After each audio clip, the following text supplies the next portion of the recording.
നോഹയുടെ ഉടമ്പടിയിൽ നമ്മൾ കാണുന്നത്, നോഹയോട് കർത്താവ് ഉടമ്പടി ചെയ്യുന്ന സമയത്ത് നോഹ അയച്ച അല്ലെങ്കിൽ അതിന്റെ യാഗത്തിന്റെ സൗരഭ്യം അവൻ മണത്തപ്പോൾ, ദാറ്റ് മീൻസ് അതൊരു ആഹാരവുമായിട്ട് റിലേറ്റ് ചെയ്താണ് അവിടെ പറഞ്ഞിരിക്കുന്നത്. കർത്താവ് ഇപ്പോൾ ഇവിടെ എന്താ പറയുന്നത് അറിയാമോ? നിങ്ങൾക്ക് ഇനി മുന്നോട്ട് പോകണമെങ്കിൽ നിങ്ങൾ ഉടമ്പടിയിലേക്ക് പ്രവേശിക്കണം. ഉടനെ അവർ പറഞ്ഞത് അറിയാമോ? ഇത് കഠിനവാക്ക്. ഞങ്ങൾക്ക് ആരുമായിട്ട് മാത്രമേ ഉടമ്പടി ചെയ്യാൻ പറ്റുള്ളൂ? യഹോവയുമായിട്ട് മാത്രമേ ഉടമ്പടി ചെയ്യാൻ പറ്റൂ. നീയുമായിട്ട് ഉടമ്പടി ചെയ്യാൻ പറ്റത്തില്ല. കാര്യം ഞങ്ങൾ മോണോത്തിസ്റ്റിക്കാണ്, ഞങ്ങൾക്ക് വേറെ ദൈവമില്ല, ഞങ്ങൾക്കൊരു വേറെ ദൈവമായിട്ട് ഉടമ്പടി ചെയ്യാൻ കഴിയത്തില്ല. അങ്ങനെയെങ്കിൽ ആർക്കാണ് അതിനെ അനുഗമിക്കാൻ കഴിയുന്നത്? അന്ന് മുതൽ അവൻ്റെ ശിഷ്യന്മാർ അവനെ വിട്ടുപോയി. എന്തുകൊണ്ട്? ത്രിയേക ദൈവം എന്നുള്ള സങ്കല്പം അവർക്ക് ഇല്ല. അവർക്ക് ഏകദൈവ സങ്കല്പമേ ഉള്ളൂ. യേശുവിനെ അതിൻ്റെ കൂട്ടത്തിലൊരു ദൈവമായിട്ട് മനസ്സിലാക്കാനുള്ള, അല്ലെങ്കിൽ ദൈവത്തിൻ്റെ വെളിപ്പാടായിട്ടോ നമ്മൾ പറയുന്ന ത്രിയേക ദൈവത്തിൻ്റെ ഭാഗമായിട്ട് മനസ്സിലാക്കാൻ അവർക്ക് കഴിയുമായിരുന്നില്ല. അതുകൊണ്ടാണ് അവർ കഠിനവാക്ക് എന്ന കാര്യം ഉപയോഗിക്കുന്നത്. എന്നാൽ യേശു പറയുന്നത് I am God, I am who I am. ഇനി മുന്നോട്ട് പോകണമെങ്കിൽ ഉടമ്പടി ചെയ്യണം.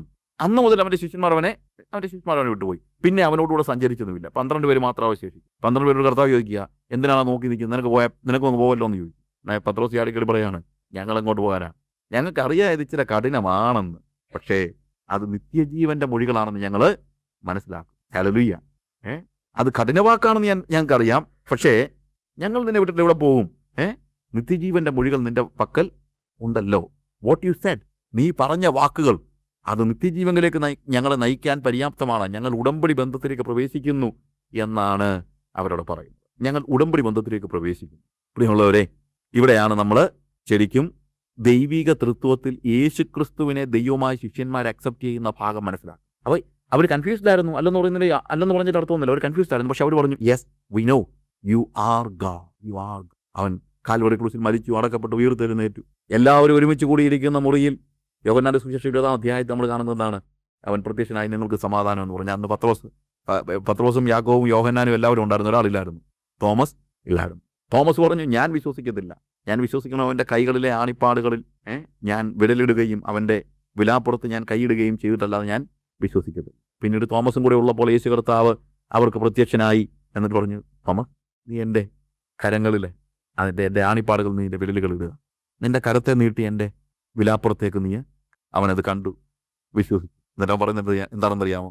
എൻ്റെ കർത്താവും എൻ്റെ ദൈവവും, എൻ്റെ കർത്താവും എൻ്റെ ദൈവവുമേ. യോഹന്നാന്റെ സുവിശേഷം 20-ാം അധ്യായം 28-ാം വാക്യത്തിൽ തോമസ് കൺഫസ് ചെയ്യാണ്, you are my Lord and my God. നീ എൻ്റെ കർത്താവാണ്, നീ എൻ്റെ ദൈവമാണ്. അപ്പോൾ ശിഷ്യന്മാരെ സംബന്ധിച്ചിടത്തോളം അവരെന്താണ്? യഹോവയെ മാത്രം ആരാധിച്ചിരുന്ന ആ മോണോത്തിസ്റ്റിക് സൊസൈറ്റിയിൽ നിന്ന് വരുന്ന ആ വ്യക്തികൾ ഇപ്പോൾ എന്ത് ചെയ്യുന്നറിയാമോ? ഇപ്പോൾ എന്ത് ചെയ്യുന്നു?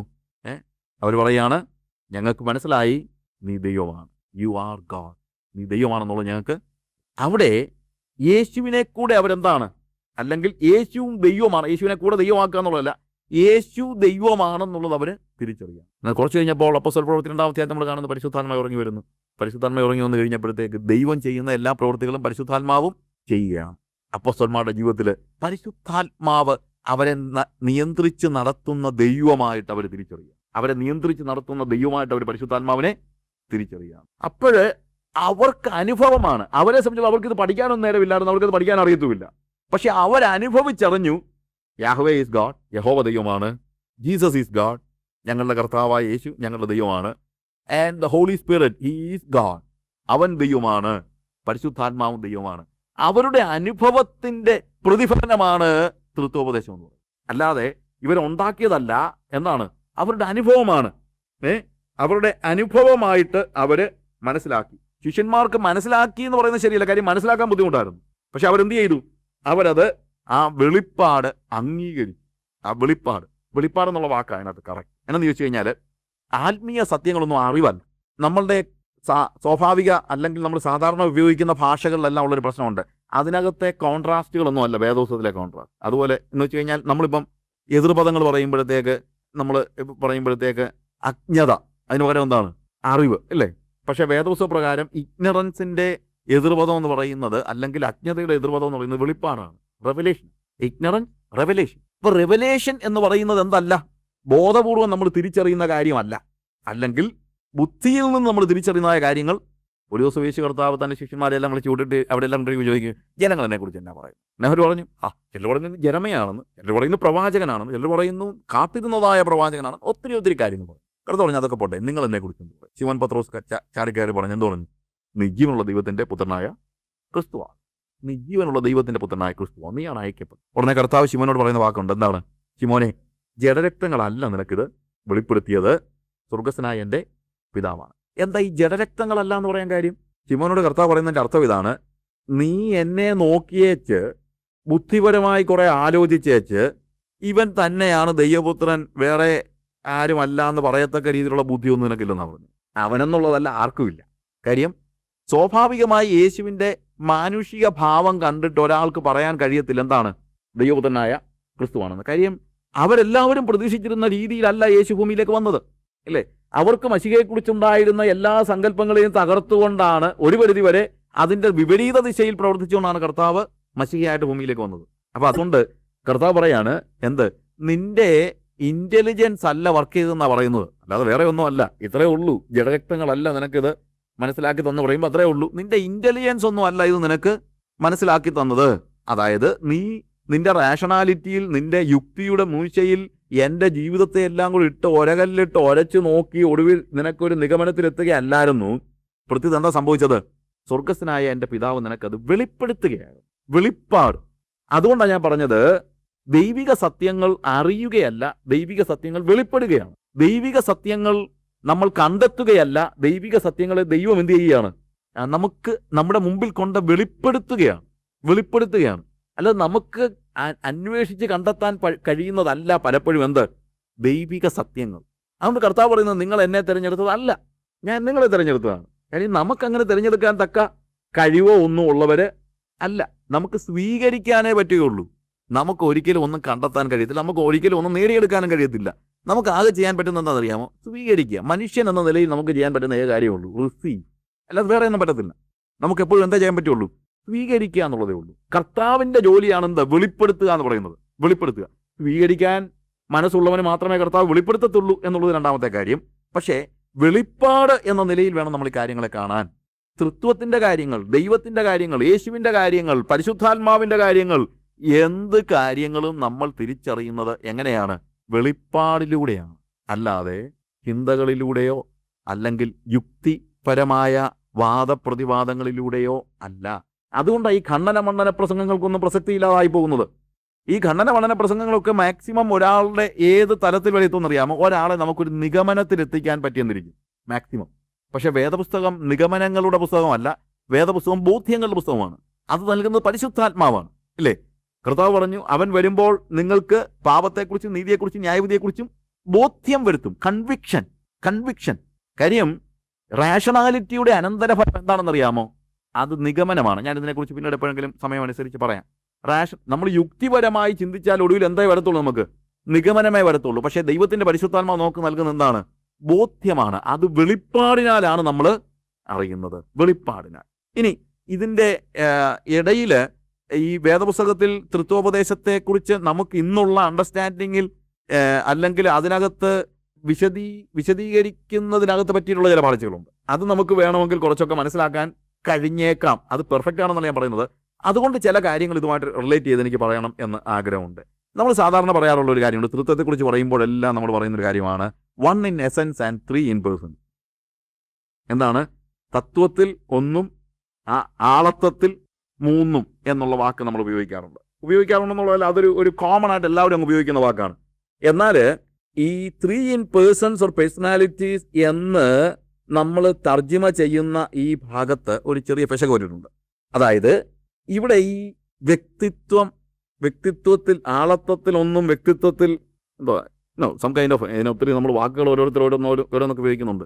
ഈ പേഴ്സണാലിറ്റി എന്ന വാക്ക് അല്ലെങ്കിൽ പേഴ്സൺസ് എന്ന വാക്ക് നമ്മൾ ഇംഗ്ലീഷിൽ പറയുമ്പോഴത്തേക്കുള്ള അർത്ഥമല്ല ഗ്രീക്കിലോ അല്ലെങ്കിൽ ഈവൻ ലാറ്റിനിലോ ഒക്കെ ഉണ്ടായിട്ടുള്ളത്. ആ ലാറ്റിൻ വാക്ക് പേഴ്സോണ എന്ന് പറഞ്ഞൊരു വാക്ക് ഇംഗ്ലീഷിലോട്ട് ട്രാൻസ്ലേറ്റ് ചെയ്തപ്പോഴാണ് പേഴ്സൺ അല്ലെങ്കിൽ പേഴ്സണാലിറ്റി, പേഴ്സൺ എന്നുള്ള അർത്ഥത്തിലേക്ക് വരുന്നത്. ഇവിടെ ഈ പ്രോസോപ്പോൺ എന്ന് പറയുന്ന ഒരു വാക്കിൻ്റെ അവിടെ ഉപയോഗിക്കുന്ന അർത്ഥം അപ്പിയറൻസ് എന്നുള്ളതാണ്. അപ്പിയറൻസ്, ദൃശ്യതയിൽ. അതായത് തൃത്വം എന്ന് പറയുന്നത് നമുക്കാണ്. അല്ലെങ്കിൽ നമുക്കാണ് ഇതിൻ്റെ മൂന്നായിട്ടുള്ള ഡിഫറൻസ് നമുക്കാണ് വാസ്തവത്തിൽ ഇത് പലപ്പോഴും അനുഭവിച്ചറിയുന്നത്, അല്ലാതെ ദൈവത്തിൻ്റെ ഭാഗത്തു നിന്നല്ല. Eidos appearance that which is expose to view, കാഴ്ചയ്ക്കായി മുന്നിൽ കൊണ്ടു നിർത്തിയിരിക്കുന്നത് എന്നർത്ഥത്തിലാണ്. ഇവിടെ in essence it is 1 and in appearance it is 3 എന്ന് പറയുന്ന കുറച്ചുകൂടെ correct. In essence it is 1 and in appearance it is 3. ഈ പേഴ്സണൽ റോമൻ വേർഡാണെന്ന് ഞാൻ പറഞ്ഞു. അതവിടെ ഈ റോമൻ ഡ്രാമയിൽ ഒരാൾ ആക്ട് ചെയ്യുമ്പോഴത്തേക്ക് അവിടുത്തെ ക്യാരക്ടർ അല്ലെങ്കിൽ അവൻ ആക്ട് ചെയ്യുന്ന ക്യാരക്ടറിനെ പേഴ്സൺ എന്ന് പറയുന്നത്. ഇപ്പം ഞാനിപ്പോൾ ജൂലിയസ് സീസറായിട്ട് അഭിനയിക്കുകയാണെങ്കിൽ Julius Caesar in essence I am somebody else, പക്ഷേ ജനങ്ങളുടെ മുമ്പിൽ എന്തായിട്ടാണ് ഞാൻ വരുന്നത്? I appear as Julius Caesar, ഞാൻ ജൂലിയസ് സീസറായിട്ട് വരുന്നു എന്നതുപോലെ ദൈവത്തിന് വ്യത്യാസമുണ്ടെന്നല്ല, പ്രത്യുത ദൈവത്തിൻ്റെ ഒഫീസസ്, ദൈവം ഭൂമിയിലേക്ക് അവൻ്റെ പ്രവർത്തനത്തെ വ്യാപിപ്പിക്കുമ്പോൾ മനുഷ്യർക്ക് അപ്പിയർ ചെയ്യുന്നത് എങ്ങനെയാണ്? ഒരു ട്രിനിറ്റേറിയൻ അല്ലെങ്കിൽ ഒരു തൃത്വ നിലയിലാണ് എന്നാണ് നമുക്ക് മനസ്സിലാക്കാൻ കഴിയുന്നത്. God appeared as the Father, the Son and the holy Spirit so that the limited mortal man may understand God in a clear way. കുറച്ചുകൂടെ മനസ്സിലാക്കാനായിട്ട്, ബിക്കോസ് വി ആർ മോർട്ടൽസ്, നമ്മൾ മർത്യരാണ്. നമ്മുടെ ജ്ഞാനം എന്ന് പറയുന്നത് ഇപ്പറഞ്ഞതുപോലെ അത്ര ശക്തമായ ജ്ഞാനമൊന്നും അല്ല. അതുകൊണ്ട് ദൈവ തൃത്വം നമുക്ക് ഈ രീതിയിൽ വെളിപ്പെട്ടു വരുന്നു എന്ന് മാത്രമേ ഉള്ളൂ. ഇപ്പോൾ തൃത്വത്തിന്റെ കാര്യം പറയുമ്പോഴത്തേക്ക് പരിശുദ്ധാത്മാവിന്റെ ട്രിനിറ്റിയുമായിട്ടുള്ള ബന്ധം പോലെ അല്ലെങ്കിൽ ഗോഡ് ഹെഡുമായിട്ടുള്ള ബന്ധം പോലെ തന്നെ നമ്മൾക്ക് ഓർക്കാൻ പറ്റുന്ന ഒരു കാര്യമാണ്, അല്ലെങ്കിൽ ഓർക്കേണ്ട ഒരു കാര്യമാണ് എന്ത്? യേശു കർത്താവും പിതാവുമായുള്ള ബന്ധത്തെപ്പറ്റി, അല്ലെങ്കിൽ ദൈവവുമായിട്ടുള്ള ഗോഡ് ഹെഡുമായിട്ടുള്ള ബന്ധം. അതിനെക്കുറിച്ച് വളരെ കൃത്യമായിട്ട് യോഹന്നാന്റെ സുവിശേഷം 1-ാം അധ്യായത്തിൽ പറഞ്ഞു. 1-ാം അധ്യായത്തിന്റെ 1 മുതലുള്ള വാക്യങ്ങൾ, ആദിയിൽ വചനം ഉണ്ടായിരുന്നു, വചനം ദൈവത്തോടു കൂടെ ആയിരുന്നു, വചനം ദൈവമായിരുന്നു, അവൻ ആദിയിൽ ദൈവത്തോടു കൂടെ ആയിരുന്നു, സകലവും അവൻ മുഖാന്തരം ഉളവായിരുന്നു, അവനെ കൂടാതെ ഉളവായതല്ല, ആദിയിൽ വചനം ഉണ്ടായിരുന്നു. ഇവിടെയാണ് എന്താണ് യേശു കർത്താവിനെ വചനം എന്ന നിലയിൽ യോഹന്നാൻ പരിചയപ്പെടുത്തുന്നത്. വചനം എന്ന നിലയിൽ, പ്രത്യേകിച്ച് ആ കാലയളവിലെ ഗ്രീക്ക് ഫിലോസഫിയുമായിട്ട് മനസ്സിലാക്കാൻ കുറച്ചുകൂടെ എളുപ്പമുള്ളൊരു വാക്കാണ് ദ വേർഡ് ഓർ ലോഗോസ് എന്ന് പറയുന്ന, അല്ലെങ്കിൽ സോഫിയ, ജ്ഞാനം, വചനം എന്ന് പറയുന്ന വാക്ക്. ഈ വചനം എന്ന് പറയുന്നത് ഇത് നിങ്ങൾക്ക് അങ്ങ് വിട്ടുകളഞ്ഞാലും പ്രശ്നമൊന്നുമില്ല. പിന്നെ ഞാനിത് ഇതിനെക്കുറിച്ചുള്ള ആ ദൈവശാസ്ത്ര പഠനത്തിൻ്റെ ഒരു ചെറിയ ഒരു അംശം ഞാൻ തരുന്നെന്ന് മാത്രമേ ഉള്ളൂ. സമയം കിട്ടുകയാണെങ്കിൽ പിന്നീട് ഇതെല്ലാം കേൾക്കുകയാണെങ്കിൽ നിങ്ങൾ ഒന്നുകൂടെ ശ്രദ്ധിച്ചാൽ ചിലപ്പോൾ മനസ്സിലാക്കാൻ പറ്റിയേക്കും.